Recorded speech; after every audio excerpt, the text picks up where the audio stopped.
Hi అండి. అందరికీ నమస్కారం. Welcome to my channel. ఈ వీడియోలో ఏపీ ప్రభుత్వ ఉద్యోగులకు మరియు పెన్షనర్లకు జూలై నెల జీతాలు, పెన్షన్లలో వచ్చిన తాజా మార్పులు ఇవే. మరి అవేంటనేది పూర్తి వివరాలు వీడియోలో తెలుసుకుందాము. వీడియోనైతే ఎక్కడ గాని స్కిప్ చేయకుండా ఎండ్ వరకు చూసేయండి. అప్పుడే ఇన్ఫర్మేషన్ పూర్తిగా అర్థమవుతుంది. అలాగే వీడియో చూస్తున్న ప్రతి ఒక్కరు వీడియోకి లైక్ చేయండి ఫ్రెండ్స్. ఈ వీడియోని తోటి ఉద్యోగ, పెన్షన్ మిత్రులతో అయితే షేర్ చేయండి. కొత్తగా మన ఛానల్‌ని చూస్తున్నవారు ఇంకా ఎవరైనా సబ్స్క్రైబ్ చేసుకోకుంటే వెంటనే మన ఛానల్‌ని సబ్స్క్రైబ్ చేసుకోండి. సో, దీని ద్వారా నేను చేసే లేటెస్ట్ వీడియోస్ అన్నీ మీ వరకు రీచ్ అవుతాయి. ఇక ఆలస్యం చేయకుండా వివరాల్లోకైతే వెళ్ళిపోదాము. సో, ఫ్రెండ్స్ ఇక విషయానికి వచ్చినట్లయితే జూలై నెల జీతాల బిల్లుల తయారీపై డ్రాయింగ్ అండ్ డిస్బర్సింగ్ అధికారులకు, డీడీఓలకు ముఖ్య గమనిక మరియు సూచనలు. గౌరవనీయులైన డీడీఓలకు విజ్ఞప్తి. రాష్ట్రంలోని ఉద్యోగ, ఉపాధ్యాయుల జూలై నెల జీతాల బిల్లులను కొత్త పేరోల్ వ్యవస్థలో ప్రాసెస్ చేయడానికి డీడీఓ తప్పనిసరిగా కొన్ని కొత్త ఫార్మాట్‌లను పూర్తి చేయవలసి ఉంటుంది. ఈ ప్రక్రియను పూర్తి చేస్తేనే రెగ్యులర్ పేరోల్ ఆప్షన్ అనేది ఎనేబుల్ అవుతుంది. కావున ఈ క్రింది దశలను జాగ్రత్తగా అనుసరించి సకాలంలో బిల్లులను సిద్ధం చేయగలరని మనవి. ఈ ప్రక్రియలో భాగంగా మీరు ప్రధానంగా 6 ఫ్ 6 ఫార్మ్స్ అంటే 6 ఫార్మ్స్ ఏవైతే ఉంటాయో వాటిని పూర్తి చేయాల్సి ఉంటుంది తప్పనిసరిగా.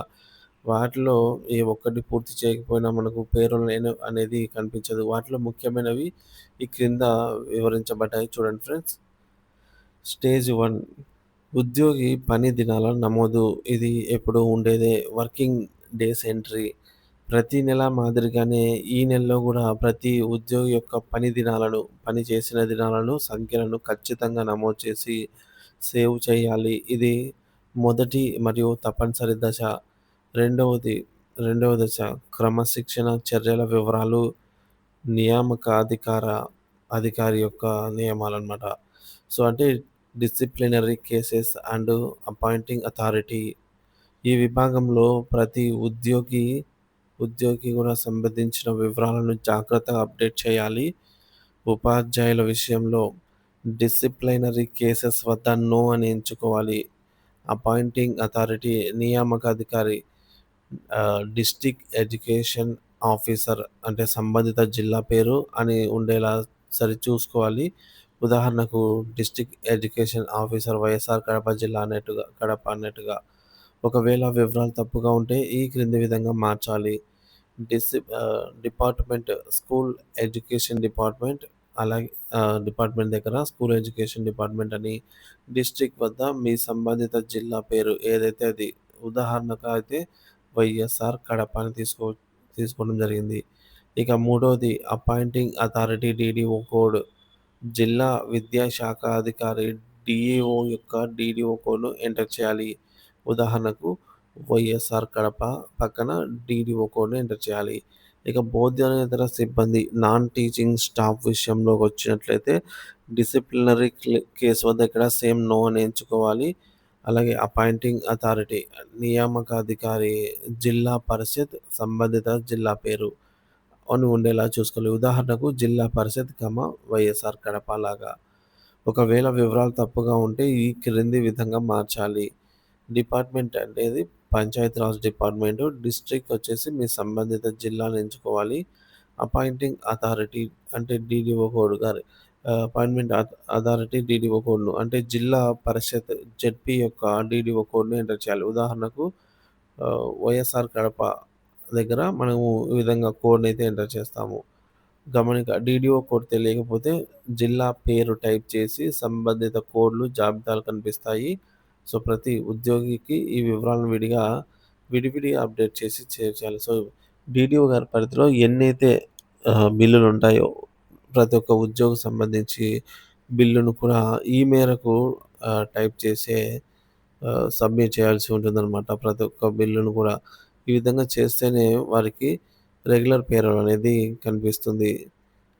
సో, ప్రతి ఒక్క ఉద్యోగికి కూడా ఈ విధంగా డీడీఓలైతే చేయవలసి ఉంటుంది. ఇక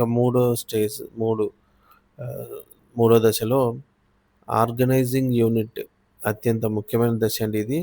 ఇది చాలా కీలకమైనది మరియు జాగ్రత్తగా పూర్తి చేయాల్సినటువంటి దశ. ఏంటంటే ఆర్గనైజింగ్ యూనిట్‌పై క్లిక్ చేయగానే యూజర్ ఐడీ మరియు పాస్వర్డ్ అడుగుతుంది. ఇక రాష్ట్ర కార్యాలయం నుండి అన్ని పాఠశాలల డీడీఓలకు సంబంధించిన యూజర్ ఐడి మరియు పాస్వర్డ్‌లతో కూడిన ఒక ఆహ్, ఎక్సెల్ షీట్ అనేది అందించబడుతుంది. ఆ షీట్‌లో మీ పాఠశాల పేరును జాగ్రత్తగా వెతికి సంబంధిత యూజర్ ఐడి మరియు పాస్వర్డ్‌ను ఉపయోగించి లాగిన్ అవ్వాలి. తనిఖీ లాగిన్ అయిన తర్వాత మీ పాఠశాలలోని ఉపాధ్యాయులు మరియు సిబ్బంది పేర్లు సరిగ్గా ఉన్నాయో లేదో ఒకటికి 2 సార్లు తనిఖీ చేసుకోండి. ఈ మేరకు రాష్ట్రంలో ఒకే పేరుతో వేరు పాఠశాలలు ఉంటే అవకాశం ఉన్నందున ఈ యొక్క ఈ తనిఖీ అనేది చాలా ముఖ్యం. కాబట్టి ఈ విధంగా చూసుకోవాల్సి ఉంటుంది. ఇక నాలుగో అంశం అప్డేట్ చేయడము. ఉపాధ్యాయులందరికీ ప్రతి ఉపాధ్యాయునికి సంబంధించి ఎదురుగా ఉన్న ఆప్షన్‌లలో నాట్ యెట్ అప్లికబుల్‌ను ఎంచుకొని అప్డేట్ చేయాలి.